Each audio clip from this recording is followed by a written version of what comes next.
Round of applause! I know.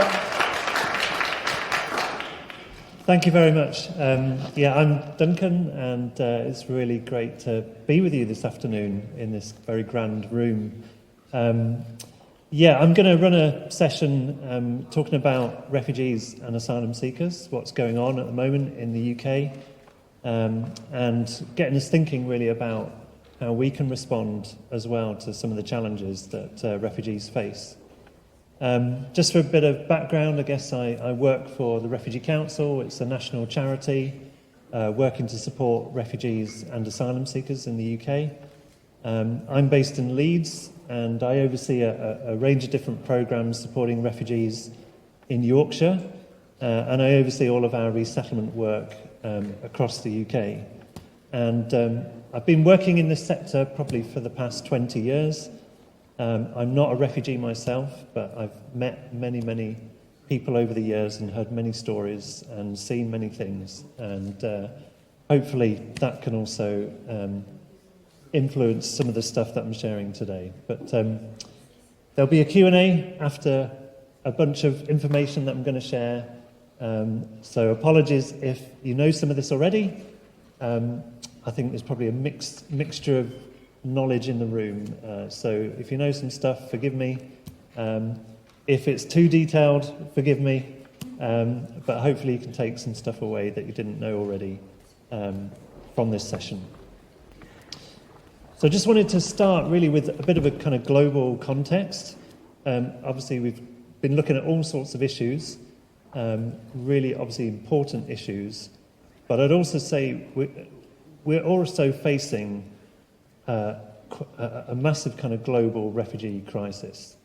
And it's kind of unprecedented times for us, for our generation. The UNHCR announced this year that we've now hit 100 million people worldwide who've been forced to flee their homes. We've never seen this level of displacement before, and unfortunately it's not going in the right direction. We're likely to see that figure increase. That might be surprising, but when you read the news, you see, there's many conflicts across the world, civil wars, many oppressive regimes where people's rights are undermined, where people are oppressed. I think it's also relevant that we were talking about climate change and the impacts that has on the most vulnerable people in the world, and we're also seeing that impact the number of people who are having to flee, who are being forced to find safety somewhere else. So there's a growing need for refugee protection, not just here in the UK, not just in Europe, it's global. No country can escape this issue. It's touching every nation. And we're seeing that in the UK, we're seeing that played out in the UK. So last year, 65,000 people came to the UK and applied for asylum. Now that is the highest we've seen for the past 20 years. Typically we're seeing about 38,000 people apply. So we're looking at almost double the number of people claiming asylum here in the UK. So the impact of the global refugee crisis is here in the UK.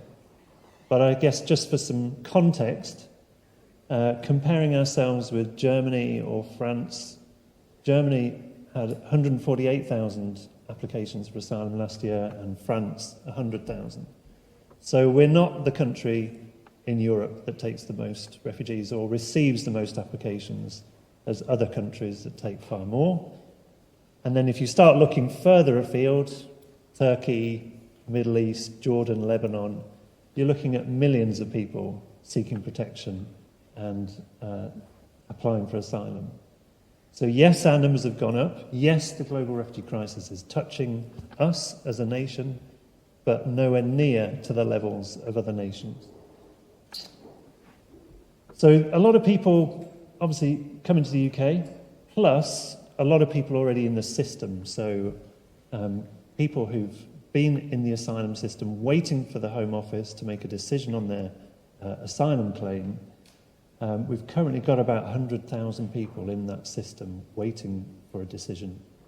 And that is because since the pandemic, there was a bit of a bottleneck in the system. Home Office were not making decisions, so people were kind of on pause, their life on pause whilst they're waiting. So we've got a lot of people in the system already, plus another 65,000 people who have come recently, and higher numbers to come predicted later on this year. There's also some other groups that have come seeking protection in the last sort of 12 to 18 months. Unaccompanied children. So this is children who obviously are under 18, who don't come with any parents. There's 3,762 kids in our system hoping to stay here and get refugee status. Obviously, everyone's very aware of the Ukraine crisis. We've had 100,000 people, over 100,000 people, come to the UK from Ukraine through two programs in particular, something called Homes for Ukraine, and also the Family Visa Scheme. I'll go into more details on those two programs in a bit. And then alongside that, there's something called Resettlement, which is where the government decides to relocate a group of refugees to the UK, give them refugee status, and helps them to integrate and settle into life in the UK. And that's often in partnership with the United Nations. Now, a big cohort of people came last year as a result of the Afghan crisis, with the Taliban taking over control in Afghanistan, and 18,000 Afghans, mostly families, who'd been working alongside the British forces, were brought to the UK and resettled to the UK. And the government has also pledged to bring in a further 5,000 Afghans over the next 12 months. There's another scheme as well, the UKRS scheme, which also relocates other nationalities, but on a much smaller scale compared to the Afghan. So I guess if you kind of combine all of that together, you're looking at around about 200,000 people over the last 12 to 18 months who've come to the UK seeking protection. And this is kind of unprecedented levels. For a long, long time, we haven't dealt with this number of people seeking protection in the UK. But it's reflective of what's happening globally.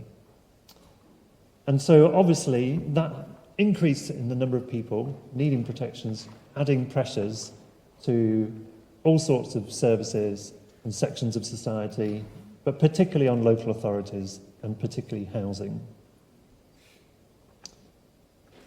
So I'm just going to go a bit deeper into the asylum system, because there's quite a lot going on in this system at the moment.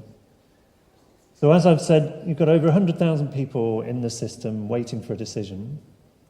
But what has happened quite recently, over the last 2 years in particular, is that whereas people typically were housed in the community, often in shared accommodation, whilst they waited for their asylum claim, there's been a real shift towards putting people in hotels. So 25,000 people now across the country are in hotels rather than in a house in the community. Typically in Leeds, people would be accommodated in a shared house in Hare Hills or Beeston or Chapeltown. And whilst perhaps wasn't the best house in the world, at least people were in the community, were able to make friends, were able to kind of live their lives. Now, more and more people are being put in hotels. The kind that are like sort of travel lodge, holiday inn type hotels. Often these hotels are on the fringes of urban areas, in kind of more isolated parts of our region and of our city. So we've currently got 4 of those hotels in Leeds, but there's these hotels all over the country and all over our region. When you're in the asylum system, you have no right to work, you have limited access to any public funds. You do get a bit of money. If you're in a hotel, you get £8 a week. If you're in the community, you get £40 a week. Obviously, that doesn't go very far when you've got to think about buying your food, getting a bus, paying for a phone call. Most of your money's gone.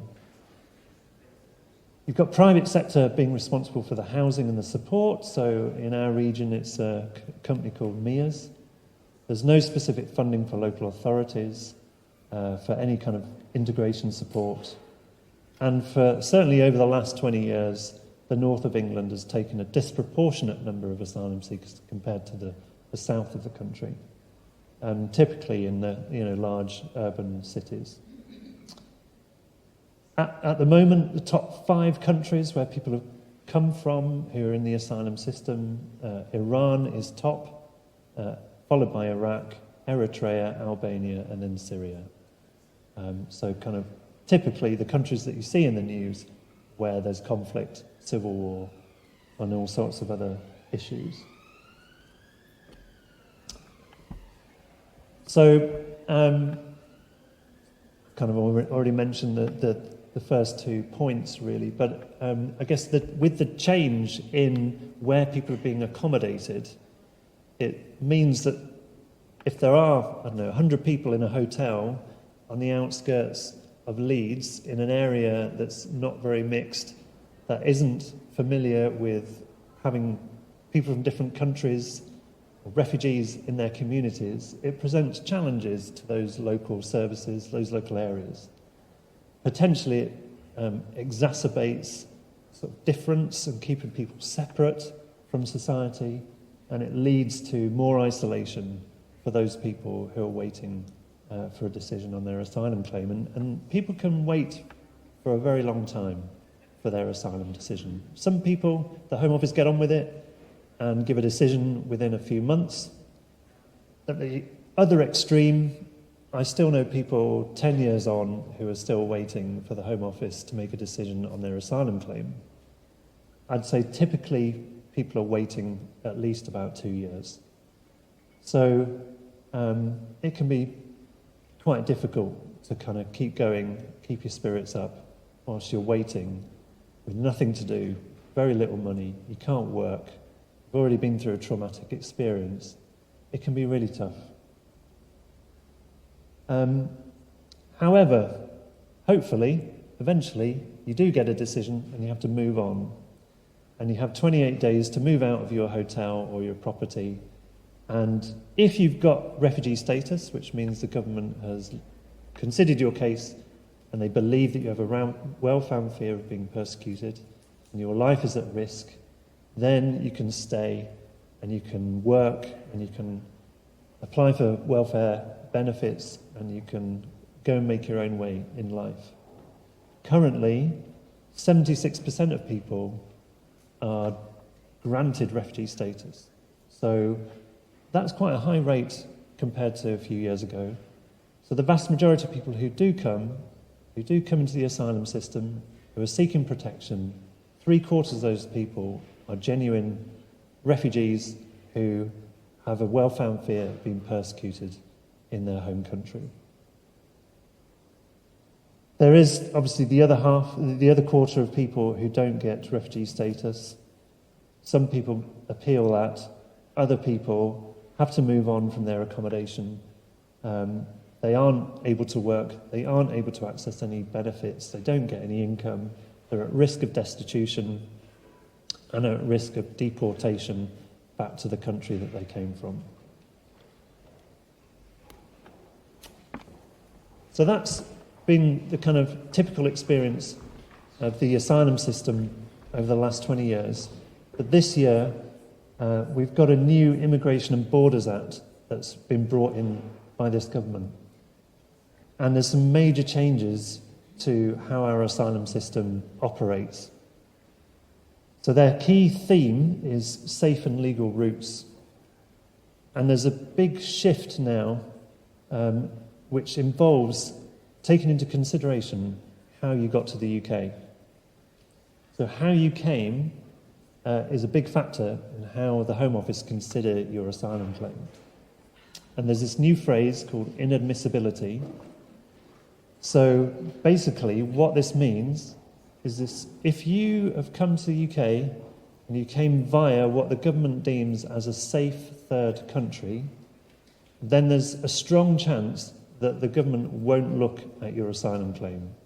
Whether you've come from Syria, Iran, Iraq, whether you've got a strong case for protection, if you've travelled via a safe third country and potentially could have claimed asylum there, then they won't look at your asylum claim.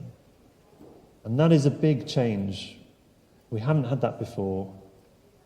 We've always been signed up to the United Nations Refugee Convention, which basically means that everyone's got a right to claim for asylum regardless of how you got to that country. If you're trying to flee, if you're trying to escape an oppressive regime, you have to get out of that country, often through underhand means. That's the only way you're going to get out. And sometimes you have to get into another country through underhand means as well. That's the only way you're going to save your life. But our country is going in a direction that discounts that. And obviously, from our point of view, we're finding that quite difficult to accept. Now, not only that, if you are deemed as being inadmissible, the government will then potentially try and return you back to a safe third country. So not only will they not look at and consider your asylum claim, they will also try to send you back to another country. Now, this is where this idea of offshore processing comes from, and the Rwanda deal, this is where that comes from. Basically, lots of people come to the UK from France, and as you've seen in the news, travel and take quite dangerous journeys across the Channel. France is seen as a country that is a safe third country, and so if you've come via France, the likelihood is you'll be deemed inadmissible, and the government will like to send you back to a safe third country. But because of Brexit, because we don't have an agreement with France, we aren't able to send people back to France. So the government has to find another country that will agree to take refugees from the UK. And they've found that Rwanda is prepared to take some of our refugees. So this is where the Rwanda deal comes from. And ironically, it comes as a result of Brexit. So people who are found to be inadmissible will potentially be sent to Rwanda. So people who've crossed the Channel, made a dangerous journey from Calais to the UK, could end up in Rwanda because of the way they travelled to the UK, even though they might have a very legitimate claim for protection here in the UK. And I'm aware of people who live in our city, in Leeds, who are getting this letter of intent from the government, who are getting a letter basically saying, if you do not get back to us in 2 weeks to object to our decision, then you'll be booked on a flight to Rwanda. And understandably, that causes a huge increase in anxiety for people. And basically, when people get that letter, quite a lot of people disappear and abscond for fear of being on that plane, even though a plane hasn't taken off yet, because there's been so many challenges legally to what the government is trying to do.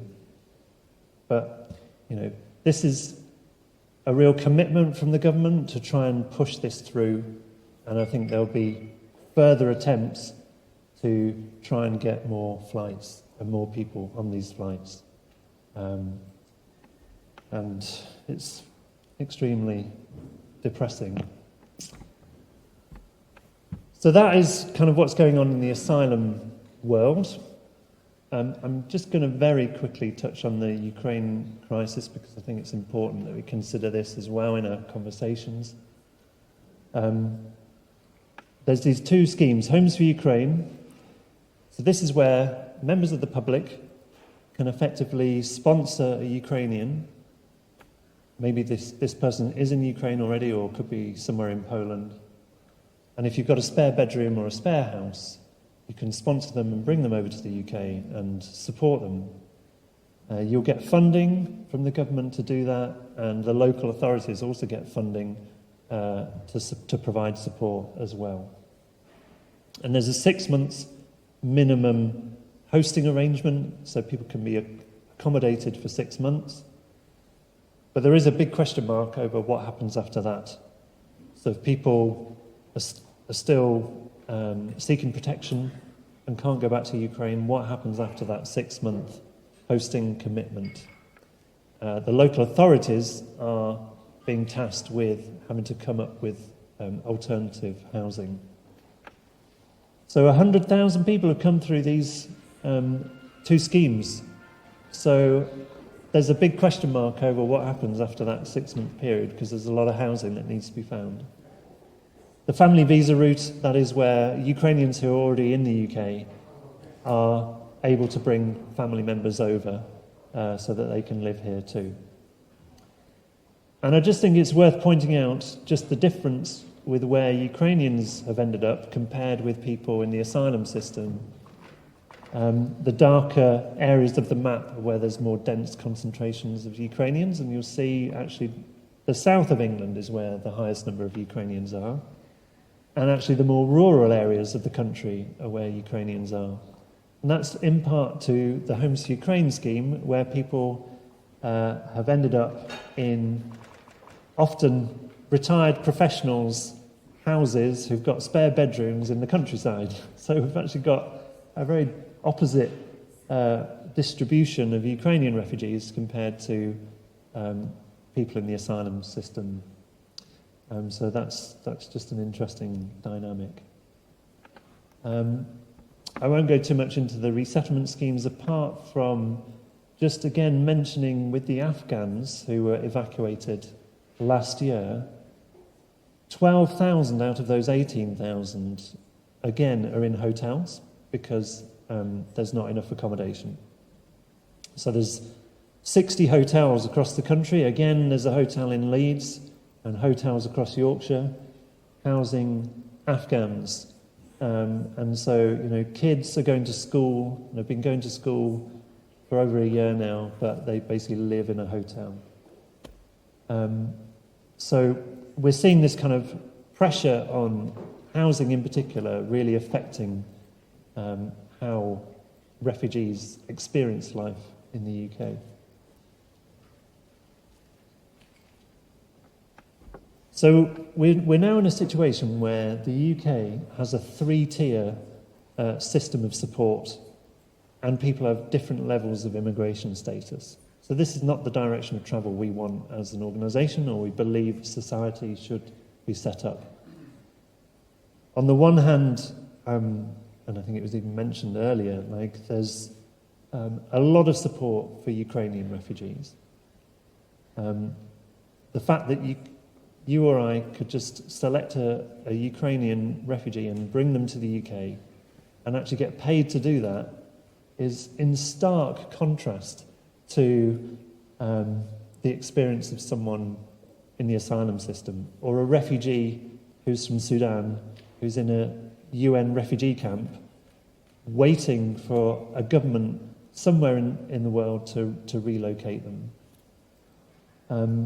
It's not possible with any other cohort of refugees to do what you can do through the Ukraine programme.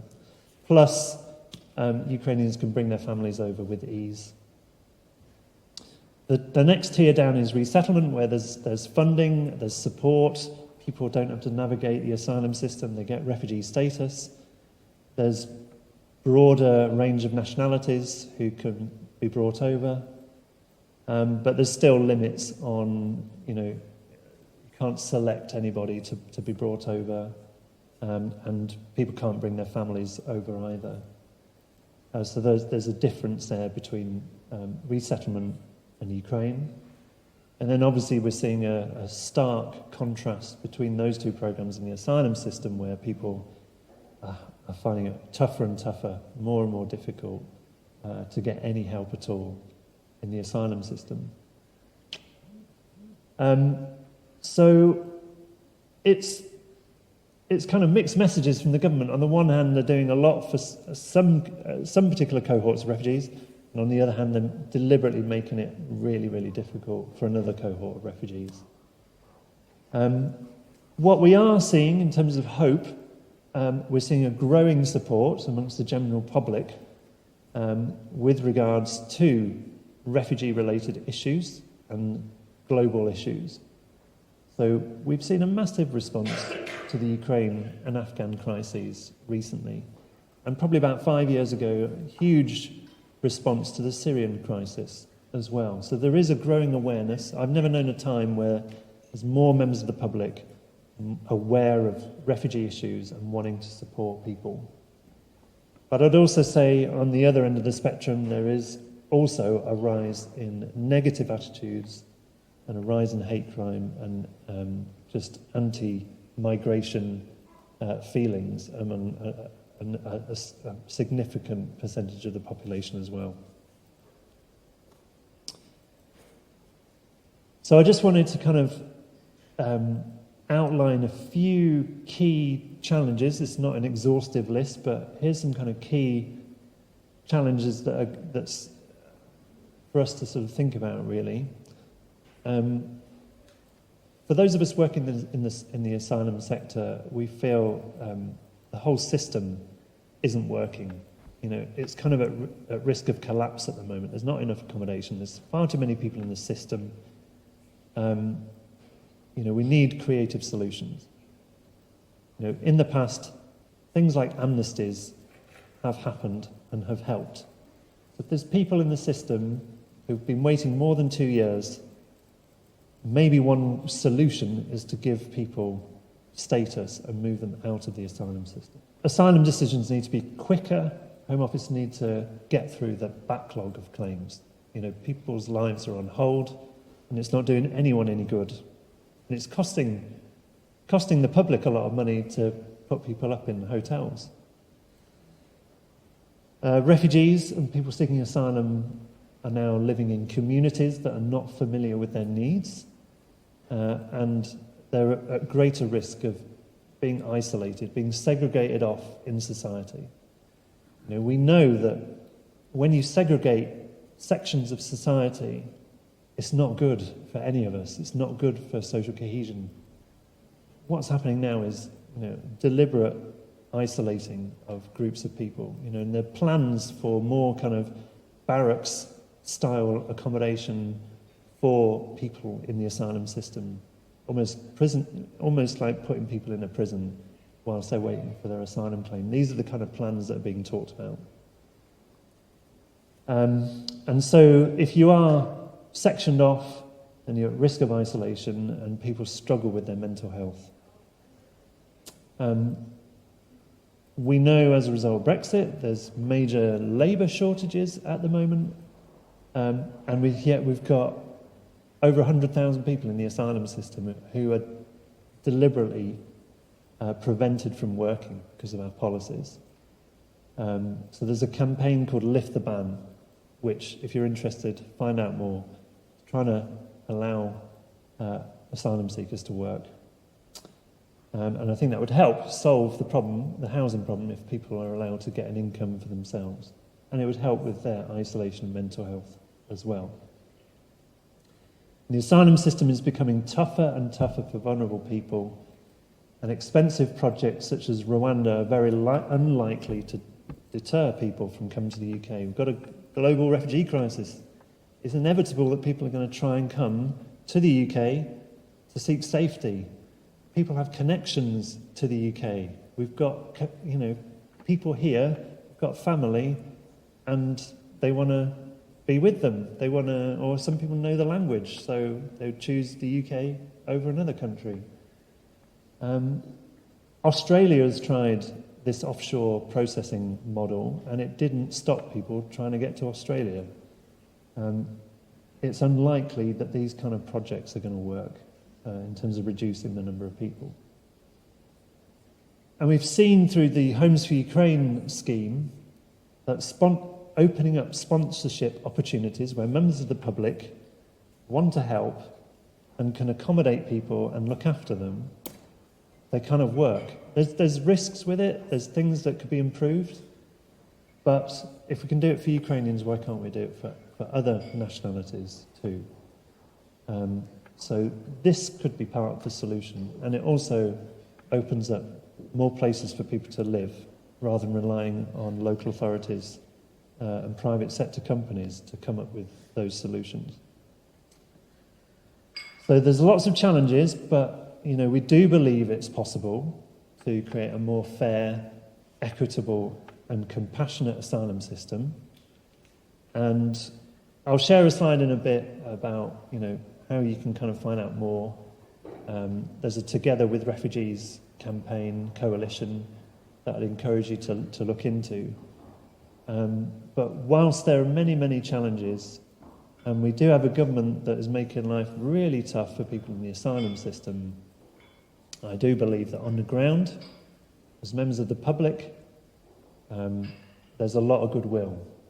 And I guess what I want to move on to in a bit is helping us to think about what role could we play in making people's lives a bit better. But I just wanted to pause before moving on to that bit, because I'm conscious I've shared a lot of information, and I wondered if anyone had any questions on anything that I've just shared so far.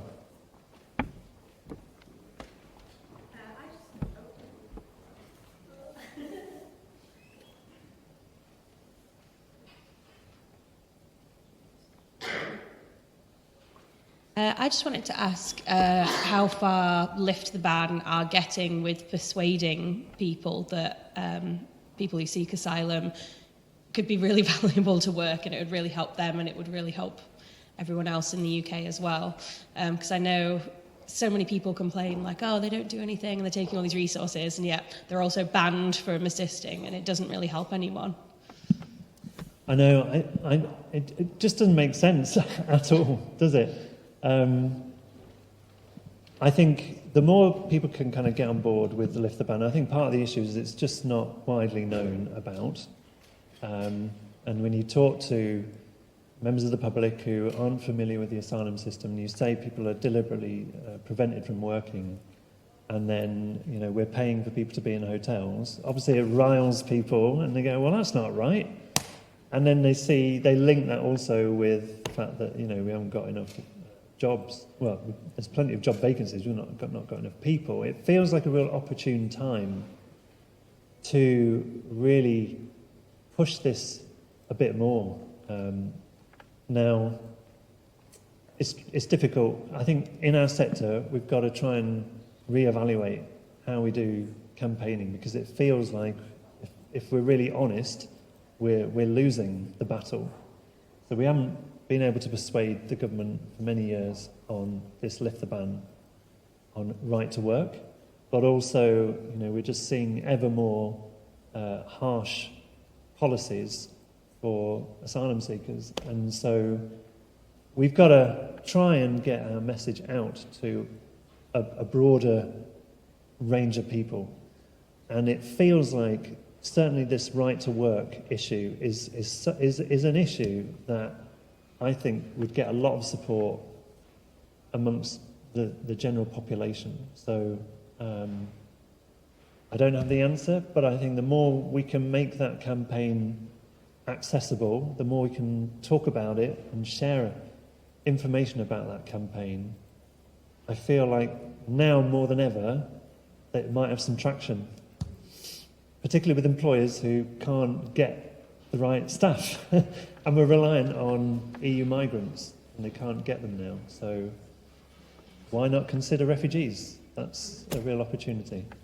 Hi, I work in a service that provides mental health crisis support, but it's in partnership with the NHS.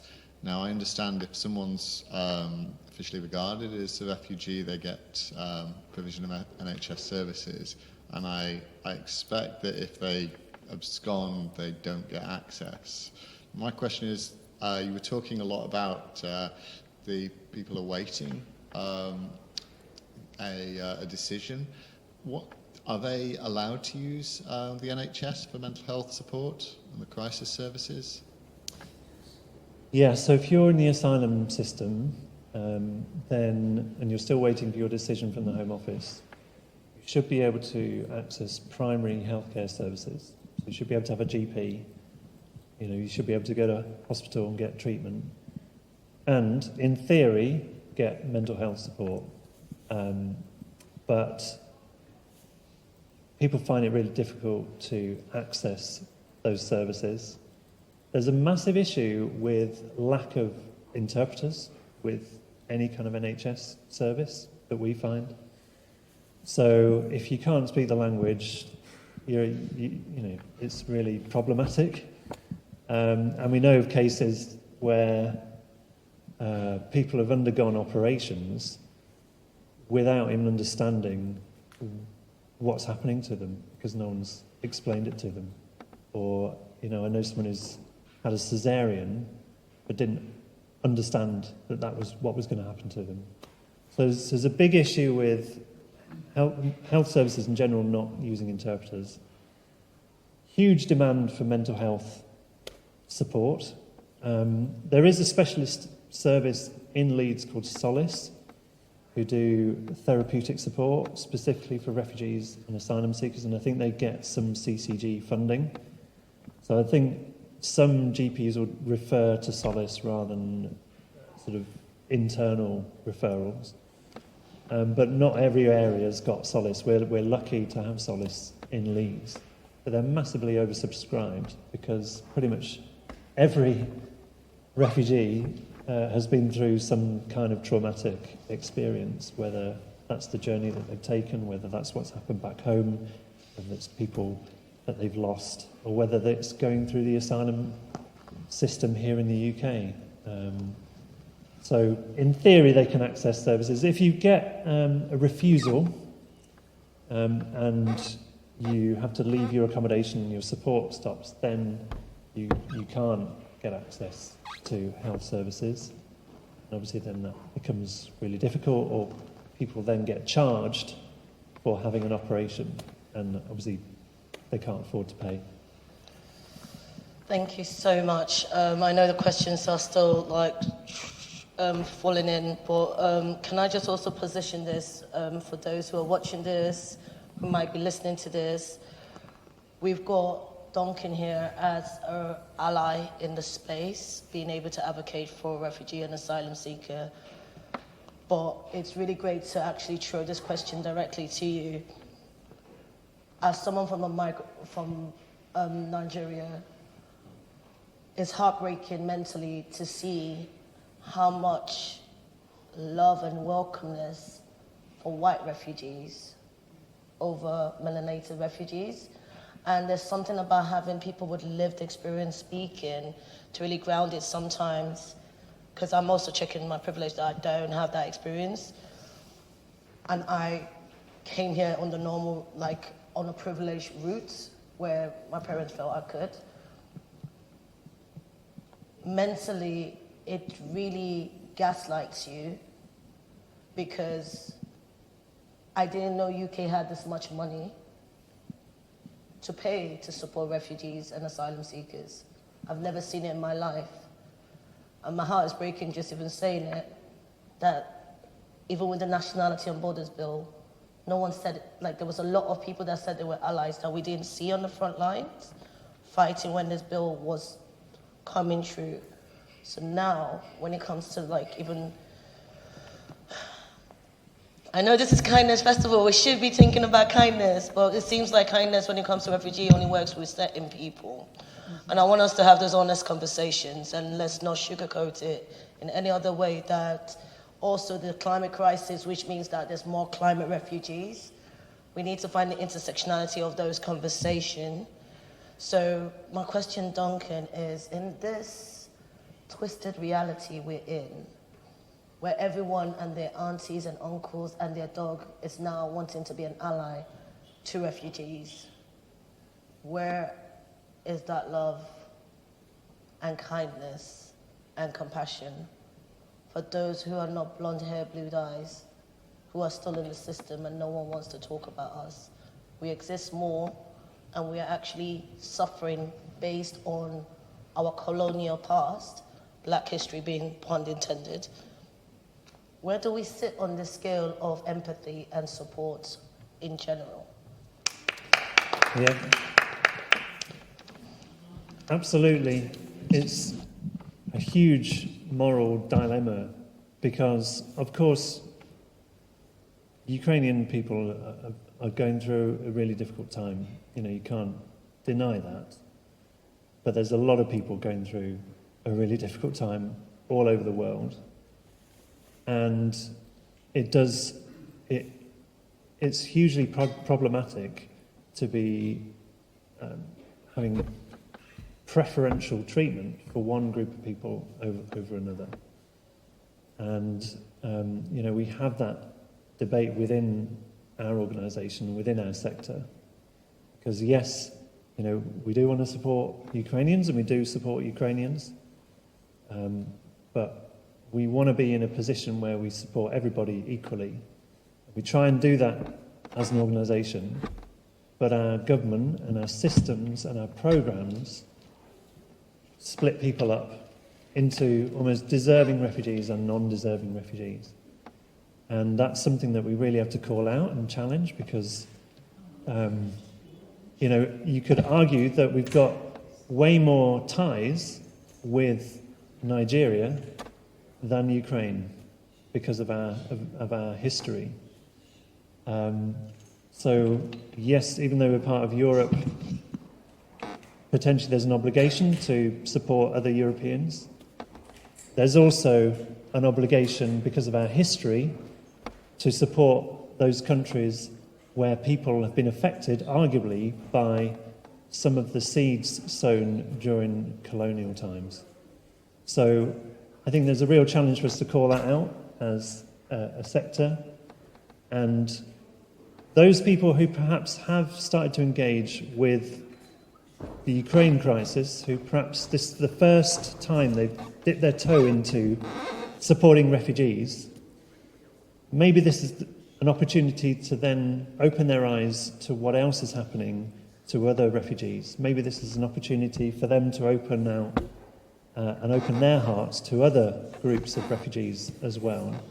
And so that's what we're trying to do. So when we're working with members of the public who've got a Ukrainian in their home, we'll also be talking to them about the other work that we're doing and other groups of refugees who are also in need of support and protection.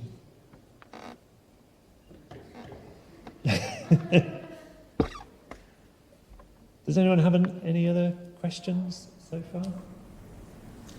Can I just come in on there? Because I put myself down to offer to host a Ukrainian refugee, and I've never offered anything like that before, but just one thing that was very different. And I do think there is a lot in everything that everybody said, by the way, but it was seen, I think, initially as very short term, and that people would go back. So when I put my name down and then realised that it was for a minimum of 6 months, that for me just wasn't sustainable in my family situation.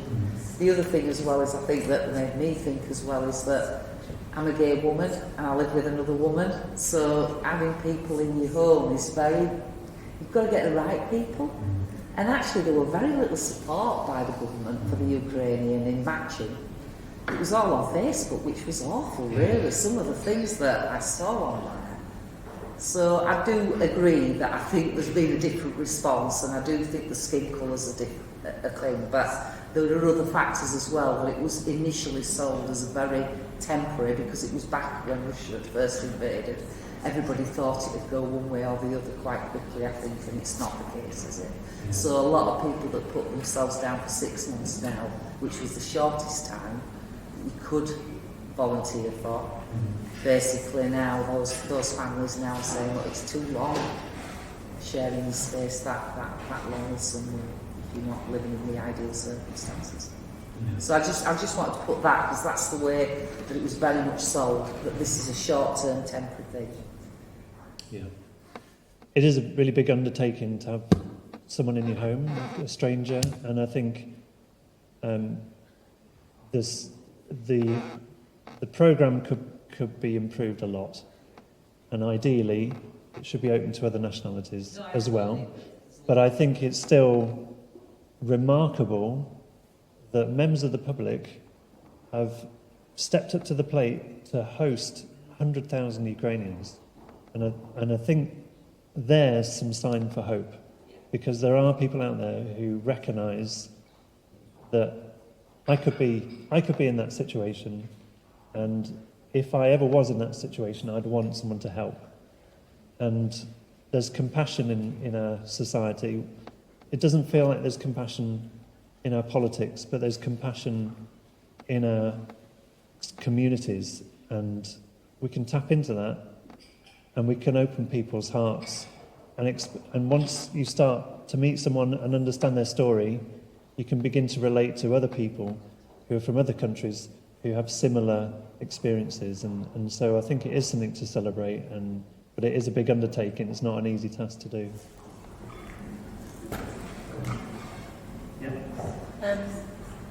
Thank you, Duncan, for putting things so well to us in a very accessible format for understanding the situation.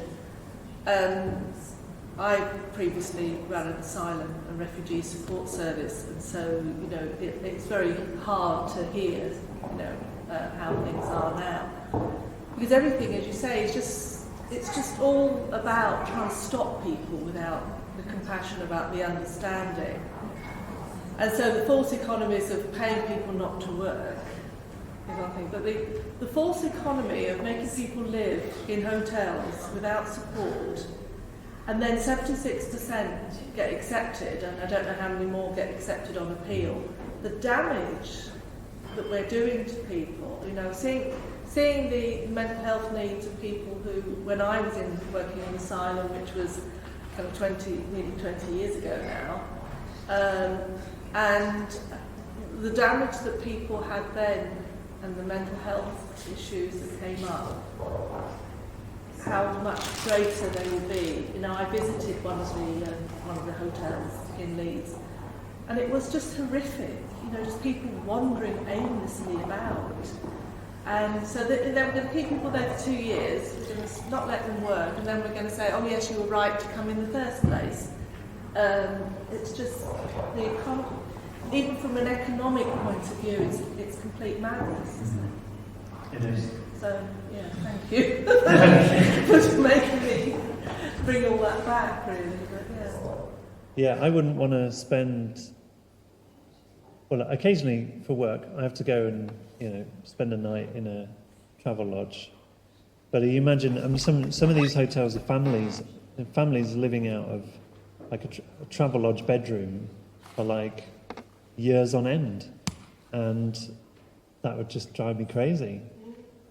And if you can then consider not knowing anybody, you're housed with a load of strangers, you have to eat chips and pies every day because that's what you get served, and can't work, can't go to college, and you've been through a really traumatic past in your own country, no wonder people struggle with their mental health.